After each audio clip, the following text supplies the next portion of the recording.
The observation deck's transparent panels stretched across the ceiling and walls of the human orbital station, giving a panoramic view of the black expanse of space. Captain Elias Ward stood with his arms crossed, his gaze fixed on the approaching fleet.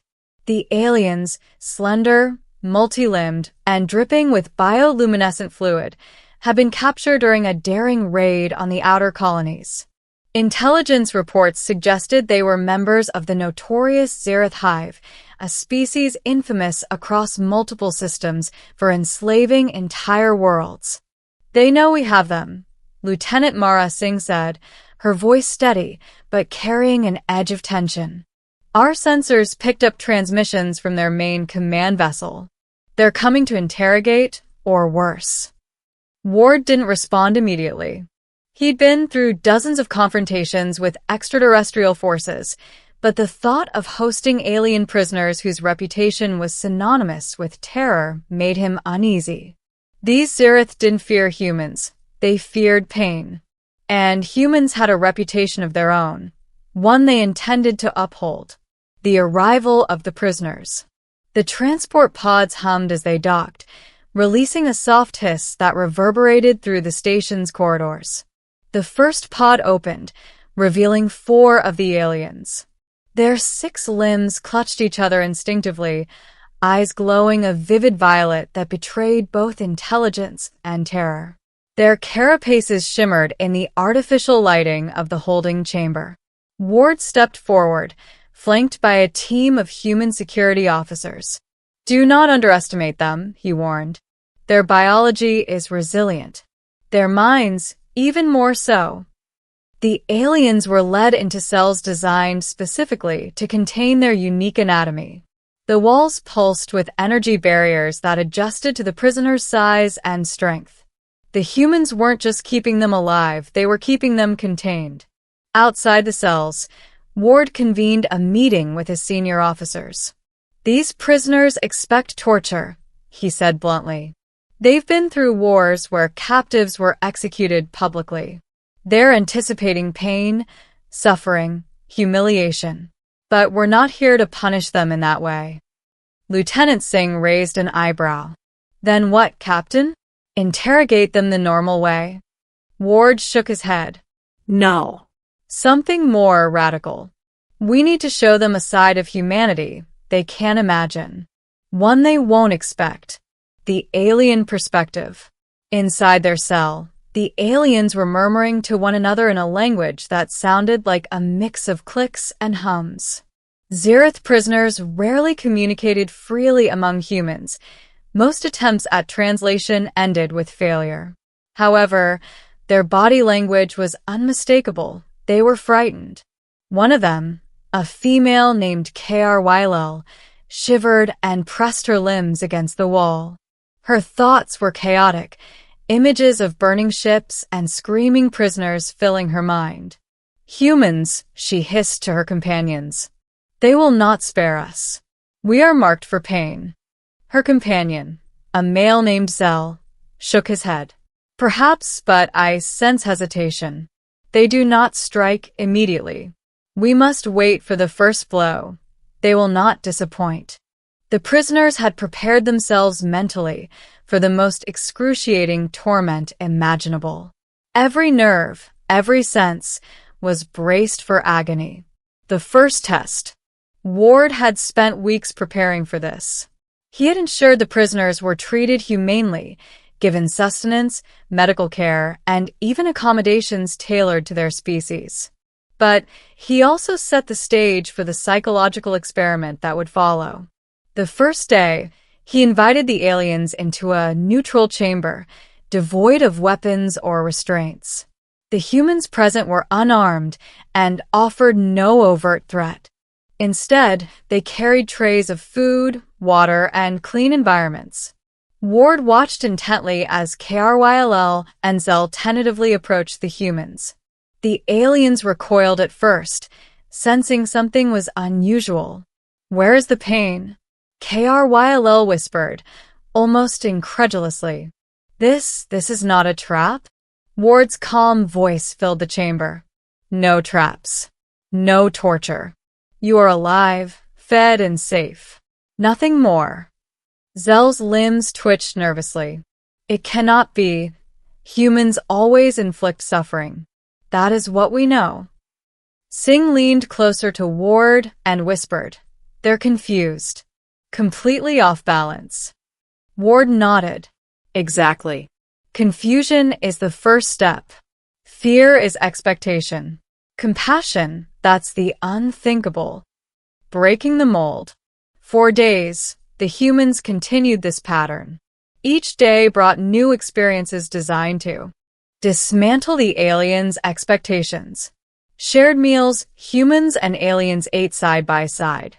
The aliens were offered the finest cuisine available to the station's inhabitants, carefully tailored to their metabolism.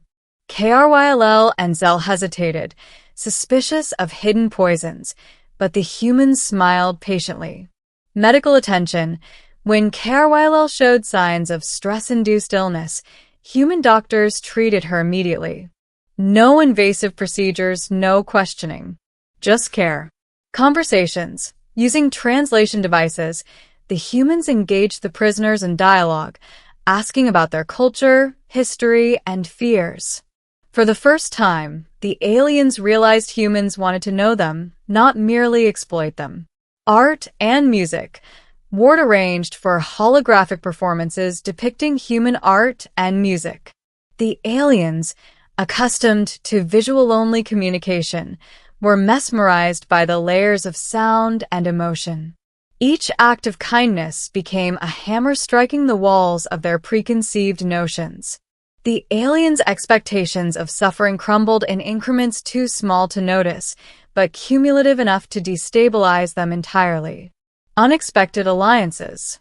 By the end of the first week, the prisoners' fear had shifted. Kryll approached Ward directly, something she would never have dared before. "Why are you doing this?" she asked, her voice trembling. Ward met her gaze evenly.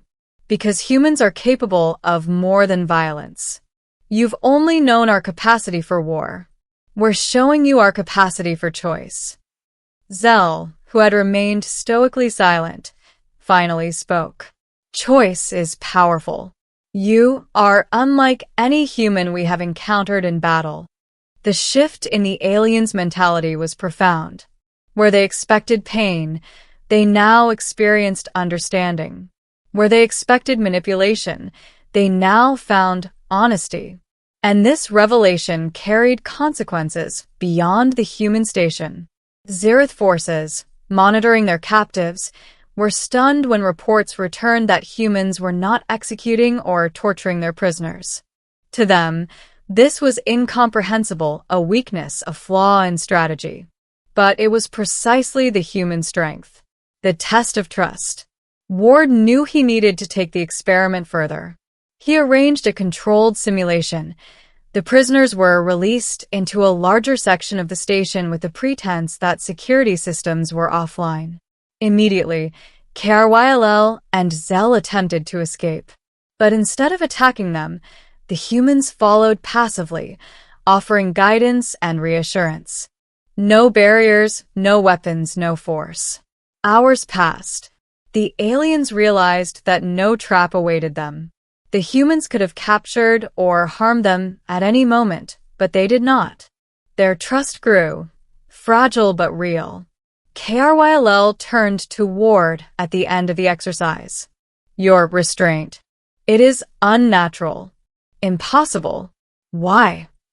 Ward smiled faintly. "Because restraint is choice. Compassion is choice. And sometimes the unthinkable is the most effective weapon of all." The turning point. The unthinkable act reached its climax when a Zereth rescue fleet entered orbit.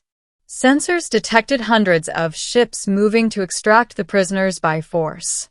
The aliens' instinct was immediate: attack the humans and flee. Instead, Kryll and Zell hesitated. They had begun to see humans not as enemies, but as agents of a moral code they didn't understand. And when Ward contacted the fleet, he made an unprecedented proposal. We will release the prisoners if you cease hostilities against this station. In return, they will vouch for our integrity and share the knowledge of their hive's workings peacefully. The aliens were shocked. A human commander was negotiating with their own fleet on principles of trust and morality. The Zereth command, wary of humans' unpredictability, agreed. The unthinkable outcome. After the negotiations, the prisoners returned to their people, not as captives, but as ambassadors of a different human philosophy. They carried stories of restraint, understanding, and trust. The concept of torture as standard procedure began to fracture within their ranks. KRYLL approached Ward one last time before departing. You have changed everything we know of humans. Ward nodded. And you've changed everything we know about aliens. Sometimes, doing the unthinkable is simply showing mercy when none is expected. As the transport pods vanished into the void, Singh turned to Ward. Do you think they'll remember us? Ward's eyes lingered on the fading silhouettes. They'll remember the humans who didn't hurt them, and that is more powerful than any weapon we could deploy. The station returned to its quiet hum. Outside, space stretched infinitely, but inside, a seed of interstellar diplomacy had been planted, born not of conquest, but of courage to defy expectations. Epilogue. Years later, human diplomats reported that Zereth territories began to reduce raids on outer colonies. The prisoners who had experienced compassion became leaders within their hive, advocating for restraint and negotiation over violence. The story of Ward, Singh, and the unthinkable act spread quietly through the galaxy, not as a tale of victory in battle, but as proof that the greatest power of humanity was the power to choose. And somewhere in the dark expanse of space, KRYLL whispered to her council, "The humans, they are unpredictable. But perhaps, in their unpredictability, there is wisdom." After the negotiations, the prisoners returned to their people, not as captives, but as ambassadors of a radically different human philosophy. KRYLL and Zell had witnessed restraint, empathy, and honesty, concepts alien to their hive. The shockwaves of their experience would ripple through the Zereth civilization for generations. For the humans, life on the station slowly returned to routine. The pods that once held terrified prisoners now hummed quietly in storage. Ward and Singh stood again on the observation deck, staring out into the glittering expanse of stars. "They'll remember us," Singh said softly, "but not as warriors, as something else." "Exactly," Ward replied. "As humans who chose not to hurt when they could. That choice is more powerful than any weapon, any fleet, any torture device we could deploy. That's the unthinkable act, the thing they can't comprehend." Months passed. Reports filtered in from across human-controlled space. Zereth raids on outer colonies had dropped dramatically. The hive's leadership, influenced by KRYLL and Zell, began to engage in negotiations rather than attacks. Entire systems that once trembled under Zereth control started to flourish under a new, uneasy peace. Ward received a message from KRYLL herself, an encrypted, personal communique. "We feared humans would destroy us. Instead, you taught us restraint, trust, and a strange form of strength. You are unpredictable, and in your unpredictability lies wisdom. We will not forget." He showed it to Singh. She smiled. "Even their leaders are questioning everything they knew." "Yes," Ward said. "They expected punishment, fear, and suffering. Instead, they were met with humanity. And that is our greatest weapon." Years later, KRYLL's words were echoed by a new generation of Zereth diplomats and soldiers. The story of the humans who defied expectation became legend in alien academies, not a tale of death, but a lesson in choice and morality. In the quiet of his cabin, Ward watched a distant nebula swirl across space. He thought of KRYLL, Zell, and the countless others whose lives had changed because humans had dared to do the unthinkable. Outside, the stars glimmered in infinite patterns, indifferent to politics, wars, and fleets.